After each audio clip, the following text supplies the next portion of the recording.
তোমারে আমি পাইলাম না।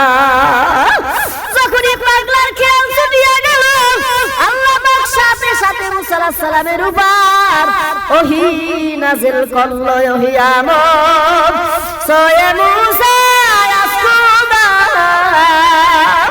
বান্দারা ছেড়ে করো জিদুয়া।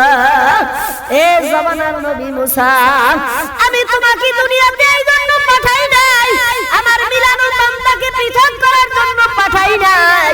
আমি তোমারে দুনিয়ায় পাঠাইছি আমার জুদাই বান্দাকে আমি মাওলার সাথে মিলাইয়া দেওয়ার জন্য।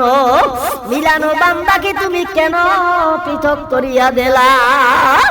এই কথা শোনার সাথে সাথে জামানার নবী মুসা থরথর করিয়া কাঁপে আর জারজার করিয়া কান্দে। না জানি মাওলায় তার নবুয়তে কাটিয়া দেয় নাকি। আল্লাহর নবী মুসা আলাইহিস সালাম এখন এই পাগলারে খোঁজ করতেছিল। আরে পাগলারে পাই না, খোঁজ করতে করতে দেখে পাগলা জঙ্গলে দৌড়ায় আর কান্দে আর কয় মাবুদ গো,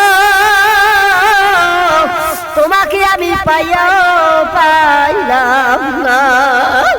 আল্লাহর নবী মুসা যাইয়া ডাক দেখে, পাগলা তুমি যেই কথাগুলান বলতেছিলা ওই কথাগুলান শুনতে আমার মাওলার বড় ভালো লাগে, ওই কথাগুলা শুনতে আমার মাওলার অনেক মজা লাগে।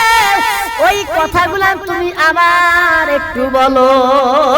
পাগলা ডাক দিয়া বলে, আল্লাহর নবী মুসা, আমি যখন কথাগুলো বলতেছিলাম দুনিয়ার কোনো খেয়ালে বলি নাই। মাওলার 70,000 নূরের পর্দা ভেদ করিয়া মাওলায় যখন সাক্ষাৎ দিবে অবস্থায় এমন সময় আপনি বদলের খেয়াল ছুটিয়া গেল। ওই আগের অবস্থান এখন আর আমার নাই। এখন যদি বলতে যাই সমস্ত কথাগুলান সেরে হইয়া যাইবে। এ যুবক ভাইরা, ছাত্র ভাইরা, একটা যুবকের সাথে আমার মাওলার কেমন সম্পর্ক আল্লাহর নবী মুসার পর্যন্ত জানা ছিল না। পাগল হও তো আমার মাওলার পাগল হও, হিংসারিয়া তাকাব্বুরি সারিয়া দাও, মাওলার কাছে সুবর্দ হইয়া যাও।